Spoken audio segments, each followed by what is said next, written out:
Hi, I'm Annika Johnson from Al Johnson's in Sister Bay. I hope you enjoy my new video series called Door County Girl. These are stories of my life, the people and places that I love, and of course how we all survive here in northern Wisconsin. You can come back as often as you like, but don't forget to subscribe to Al's YouTube channel. I'll be posting lots of really cool new videos. So let's go.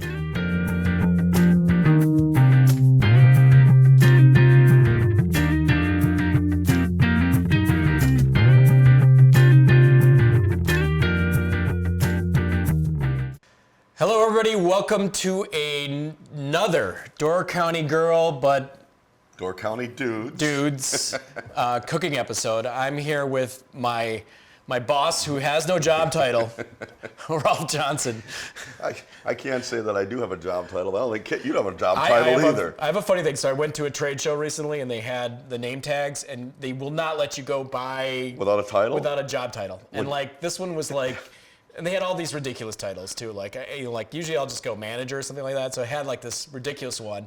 Well, you and I always keep pocket knives. I got in there, I folded it a couple times and went and just sliced off the bottom of it and it just did my name. Like they don't need to have a job title. Like, people used to call and always say, "Can I see somebody in charge here?" And I'd always say, "Well, then you want the dishwasher because that's the guy that knows what's going on." If the dishes don't get washed, there's going to be no food to put on them. That's the foundation right there. Exactly. So anyway, Kit, what are we doing here today? Well, so look at my sister's not here because she's accompanying a friend on a road trip. And she made a stop in Minnesota to see her good friend Liz. She posted something on Facebook yesterday. Did you see that? I've seen... She wasn't home, so they did a drive-by and painted her windows with lipstick.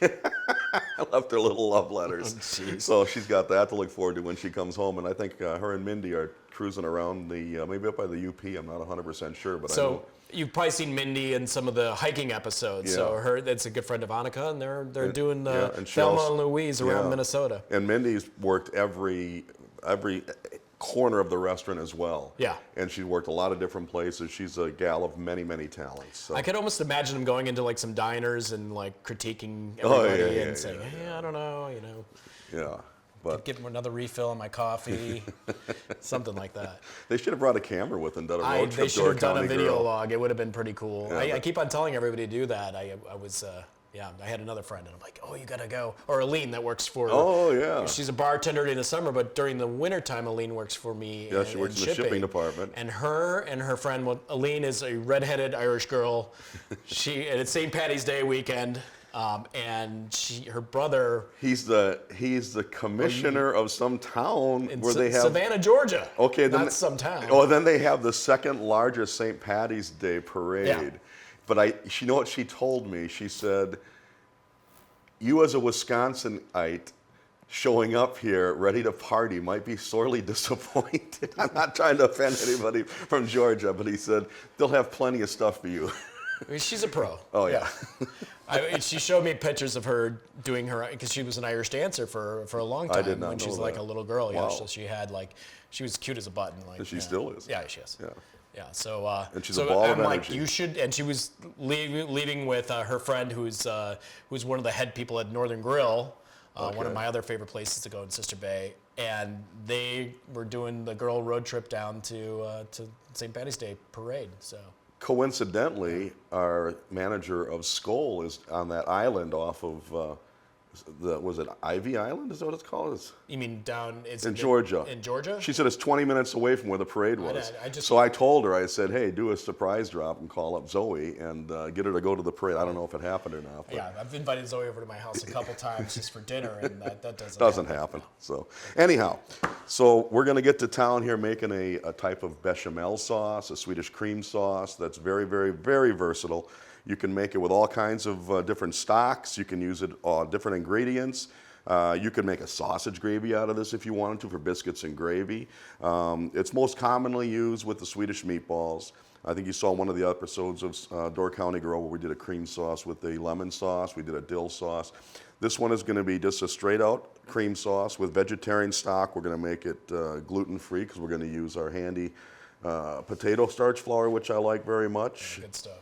And you can, and I'll say, the things that you can add when you want to add them, if you were going to make it something different. Like in other words, you wanted to use, we're going to use veggie stock, but you could use pork stock, you could use beef stock, you could use chicken stock, you could use a little bit of both. You know, if I was going to make a sausage gravy, obviously I would use a pork stock for it. I think that would be good. My go-to is actually a blend of beef and chicken because I think beef is just too much, and chicken sort of lightens it up. I think it almost gets it into veal stock area. I think it also lightens it visually too. I think sometimes when you make a beef stock, it's a little too dark. Well, anyway, so let's get going here. So we got a saucepan here. Can you throw me some butter in here, Kit? We got 3 tablespoons of butter, and we're going to let this melt. And we're going to add 3 tablespoons of potato starch flour. So I love sauces because I think that's sort of what takes, you can grill a steak, you can make a chicken, but like having a sauce to add to that is a great way to do it. And this seems like the perfect recipe where you can just sort of make it your own depending on what you want to add in. And what's nice about this sauce is you can use it not only for meat, like you say chicken, you could use it for meatballs, which is capital for this, mashed potatoes, even on buttered noodles, this would be good. So let's go ahead and throw that cornstarch in there. Or I'm sorry, potato starch. You could use cornstarch, gives a little more sheen. You can use flour, but we're going for gluten-free right here. And that's another great point there too. And you can control. Remember, we made master white sauces. You make a medium white sauce, a light white sauce, a thick white sauce. This would be considered probably a medium white sauce, and you can control that just by the amount of butter to flour ratio you use. So if you're going to use equal amounts, you get kind of a medium sauce. If you beef up the flour content, you get a thicker sauce, obviously. And so how much gravy do we make in the restaurant? Because I think people would be amazed. I mean, how much do you think we actually make for the meatballs every week during the summer? Every week, it's got to be 6 gallons a day, don't you think? Yeah. Easily. No, more than that, because the toast pot is 7 gallons a day minimum. Minimum. And times 7, that's a crazy amount of. Lots of gravy being made. Yeah. So, and that's the morning cook's job. Every morning when he gets here, that's what he does. Yeah, I remember that was one of the major lessons that they're like, I'm going to show you how to make Al's gravy. And that was one of the big lessons for being an opening. That is, and then the other thing is, if you can make any of these cream sauces, you can go a long way in any kitchen. Yeah, well, I mean, this is basically the beginnings of soup for the most part. Yep. If you're going to make like a thick, cream soup, and if you get in a pinch, if you're in a kitchen when all of a sudden everything goes to heck on you, and you got to thicken the soup, or you got to do something, you got to know how to do these things. I'll make a slurry. So let's go ahead and put the cream in here.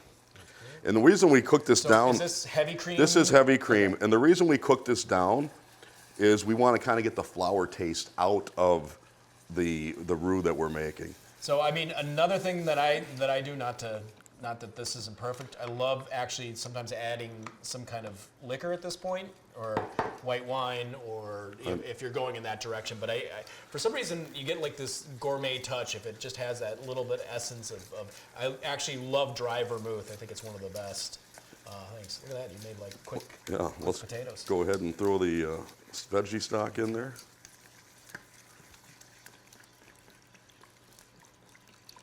And you notice I'm using my Swedish whisk. Is that the one you stole from your mom's house? Yeah, I like it because it gets to all the corners quite easily, and I finish it up with the spatula. But now, if you would do me the favor and add let's see, we're going to do a half a teaspoon of the white pepper, just a little bit of that though, that's salt. There we go. Then we're going to go. That's all right. Then we're going to go for the white, just a little bit, about a half a teaspoon. That's all right. I like white pepper.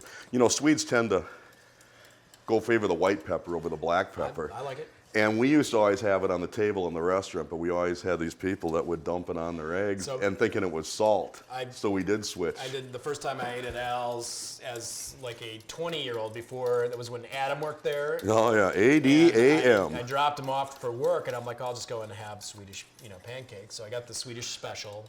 And I'm the guy that takes the eggs and puts them on top of the pancakes and then just puts syrup and everything. Well, I put pepper on, or I put what I thought was salt on it, and I loaded it with pepper.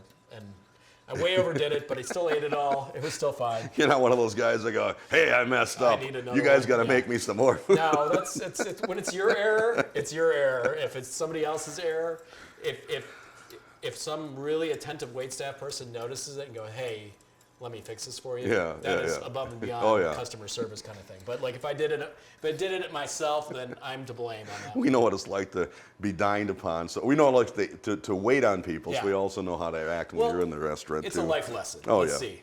You know, like maybe now I'm knocking a few out of my hand and looking at it and then like putting it on, or you know. But for those out there now that come there, we do use black pepper now, so that Yeah. mistake isn't made nearly as No, ever. yeah. Let's throw a tablespoon of Grey Poupon in here. Okay.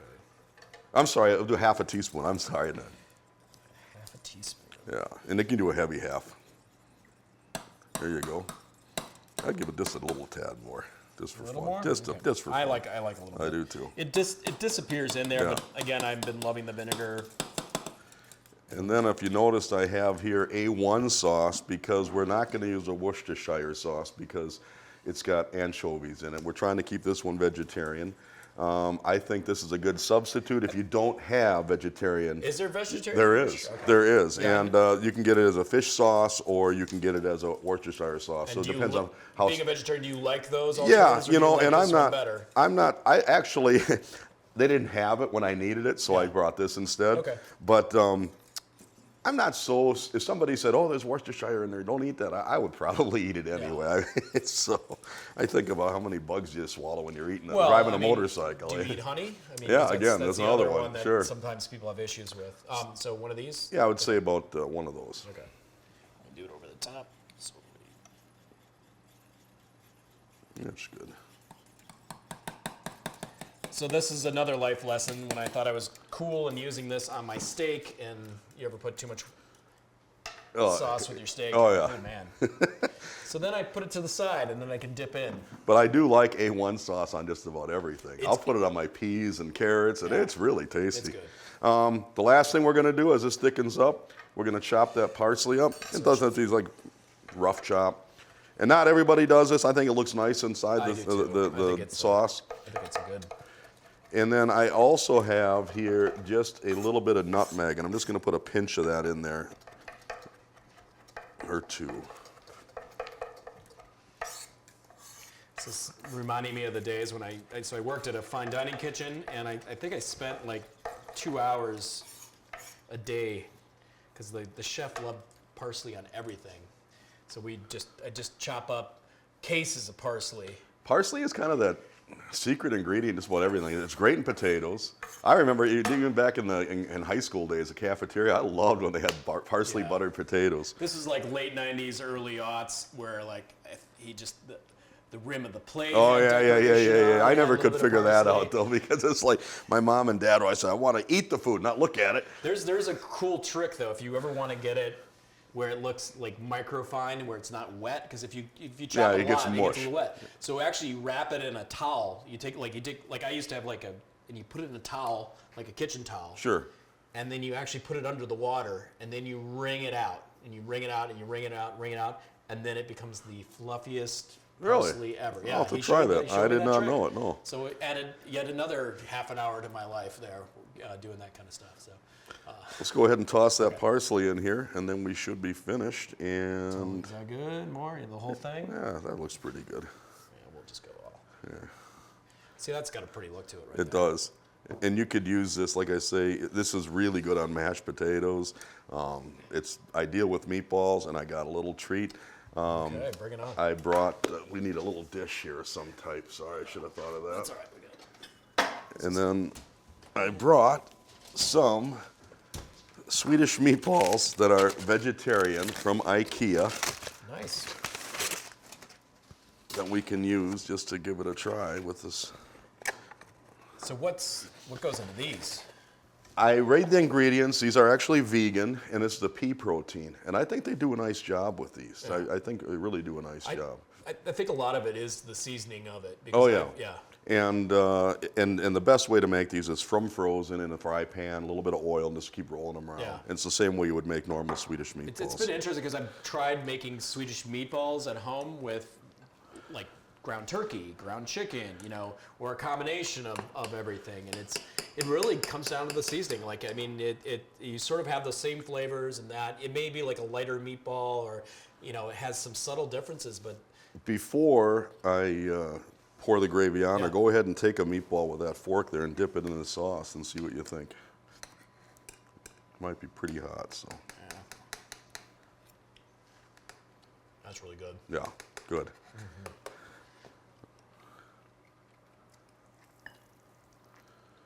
Okay, that with a side of mashed potatoes and some lingonberries would be right up my alley. Okay. Grab myself a fork and give it a shot. Yeah, I think I might need a little lingonberries here. That I was gonna say, let's open those up. So, yeah.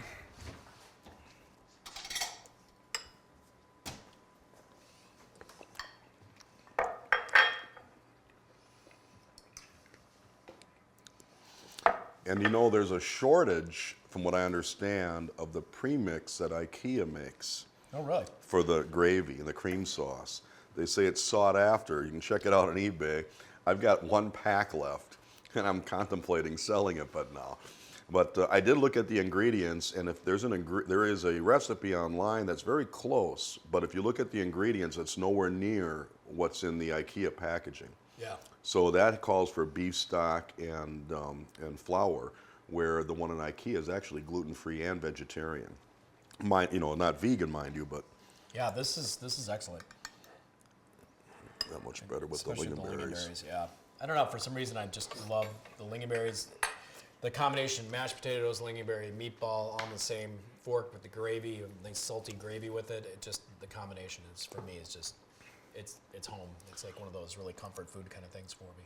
Honestly, this is one of my favorite foods as well. You know, I do know that we have the brown gravy Yeah. at Al's, but this is a little change of pace from that, and although it's not offered at Al's, it's super to make at home. Just think some capers, some lemon juice, and dill, and you've got, And you got a perfect beautiful, sauce for salmon. salmon, I mean, halibut, yeah. flounder, all that stuff. So it's really versatile, and I think that's the great thing about this recipe, but it's really good with meatballs, so you got to try that. Well, Kidster, Yeah, another end of... thanks for showing me this recipe. And thanks for filling in, and thing in my toolbox. don't forget to like and subscribe to Door County Girl, and we'll see you next time. Yep. Hey. Tomato. Some more of these. No, I'm not going to worry about getting lingonberries into the... Thanks for watching Door County Girl. Don't forget to subscribe, and we will see you next time.